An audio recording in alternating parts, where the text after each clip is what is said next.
Hi everyone, Jay here. As always, I'm going to offer you some recommendations for ways in which we might modify our CrossFit linchpin workouts for kids. We're going to take a closer look at Tuesday the 22nd of March. We've got a heavy day.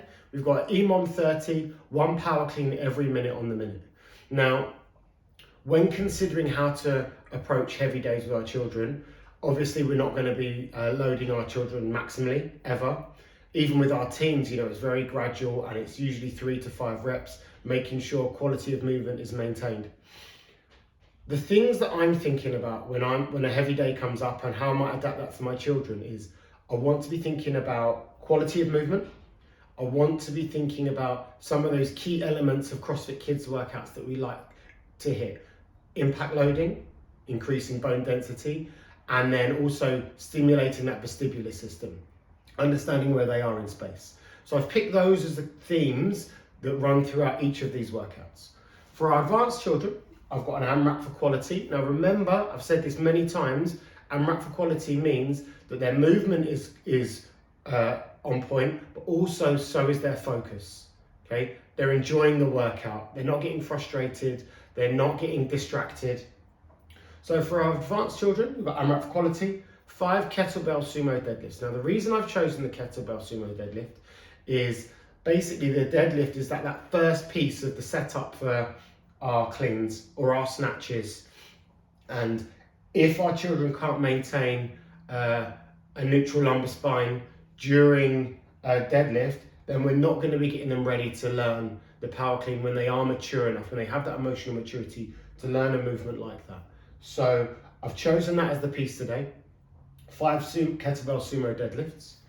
And then we've got 5 over object jumps. So we're thinking about that impact loading. So implementing that in each of our CrossFit Kids workouts. That could be during a warm up. It could be during the workout itself, like you see here, or it could be doing some skill or accessory work after the workout.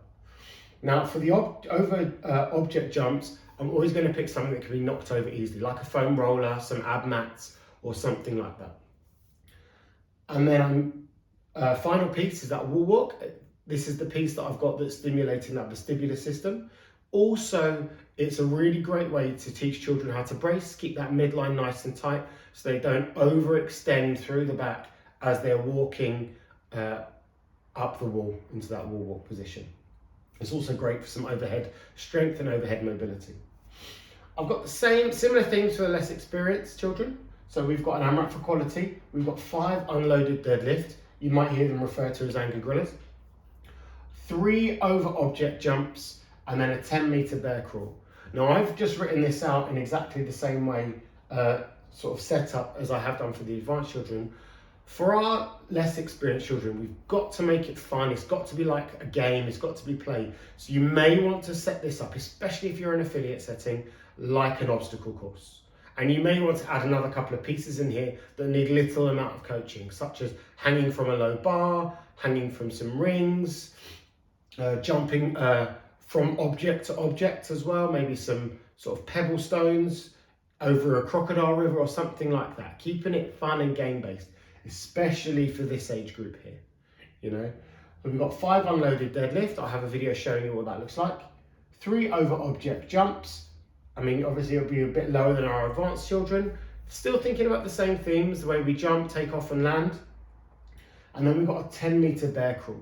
So instead of having that wall walk, we might have them bear crawl. We're still stimulating that vestibular system with our twists, our turns, pirouettes, anything that gets the children sort of out of their ordinary orientation. And then for our no equipment, depending whether your children are more advanced or they're less experienced, is going to be dependent on the number of reps and the way you approach this workout. So 5 to 10 unloaded deadlift. Even if our more experienced children don't have any load, it's still great for them to work on those points of performance, getting them nice and crisp, so when they are loaded, you don't see a difference. 3 to 5 broad jumps, so depending on their capacity, and then 10-meter bear crawl, or 3 to 5 wall walks if you've got a wall available to you. Thinking about the theme for these workouts really is quality of movement throughout. That deadlift setup, maintaining that midline stabilization right the way through the movement, that's going to set them up in a really great way to then eventually learn something like a power clean. Have fun exploring these workouts, guys, and it'd be great to see some different ways you might adapt these workouts, particularly this one here, if you maybe set it up as an obstacle course or some sort of way for the children to make a game out of it. Thanks very much.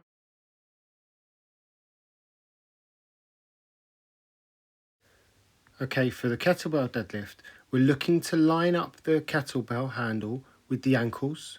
We're going to ask our children to reach down and grab it, make sure they've got a neutral lumbar curve, and then they're going to pick the kettlebell up and put it down.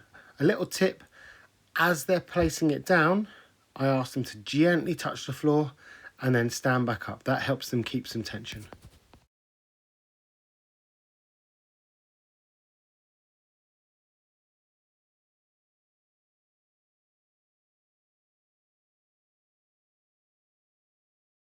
With an unloaded deadlift, I do exactly the same. I'm thinking about the same points of performance as with a loaded kettlebell deadlift.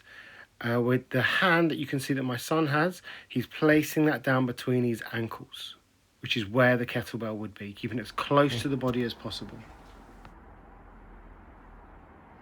Keep your hand back so it's in line with your ankles when you go down. Good boy, that's it.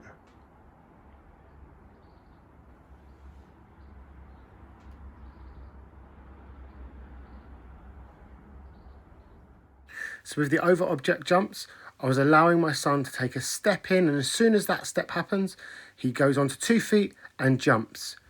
Thinking about that landing mechanics of knees tracking toes. So we've got 2 variations of a wall walk, all the way in, or just getting up into that nice handstand position, inverted position, halfway up the wall, and then moving it back. This is a video from the kids' variation of 22.1, so you can see 2 takes there. One thing I'd say is make sure that there's no overarching, especially if they're going fully inverted. So bear crawl for those of you doing this option, just keeping the knees up off the floor and hands and feet in contact, so 4 points of contact.